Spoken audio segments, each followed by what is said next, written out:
সৃষ্টিকারী জনক সেই সুৎখর ইউনুস তখন প্রশাসনে ছিল।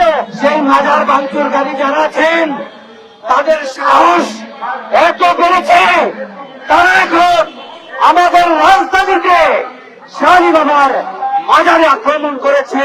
গত 5ই আগস্টের পর থেকে যখন মাজার ভাঙার উৎসবে মেতে উঠেছে সেই জঙ্গিবাদীরা, সেই মাজার ভাঙার উৎসবে আমরা প্রথম শাহী মুক্তাদির রহমতুল্লাহর মাজার থেকে প্রতিবাদ জানিয়েছিলাম। তৎকালীন সেই মত সৃষ্টিকারী জনক সেই সুৎখর ইউনুস তখন প্রশাসনে ছিল। তাকে আমরা বারবার বলেছি, কিন্তু সে কর্ণপাত করে নাই।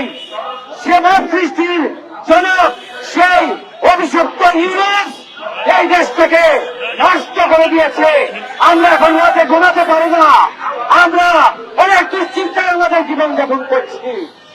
অত্যন্ত আনন্দিত হয়েছিলাম আমরা যে নির্বাচিত সরকার আসবে, আমরা ভালো থাকবো, আমাদের বাজারগুলো নিরাপদ থাকবে। কিন্তু আশ্চর্যের বিষয়, আমাদের ভাগ্যের পরিবর্তন হয়নি। এখনো যেন বর্তমান সরকারের মাথায় ইউনুস সরকার ভূতের মতো বসে আছে। সেই তাদের অন্তরে ইউনুস সরকারের সেই মত সৃষ্টিকারী সেই মাজার ভাঙচুরের ঘটনা ঘটেই যাচ্ছে।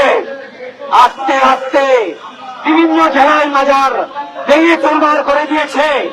আমরা প্রতিশোধ জানিয়েছে, আমাদের কোন বিচার করা হয়নি।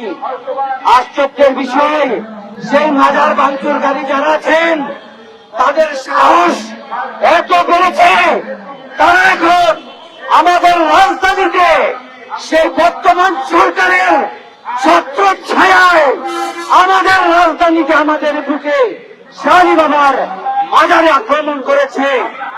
আমরা তাদেরকে ছাড়বো না। আপনারা রাজি আছেন কিনা বলেন? আমরা ছাড়বো না।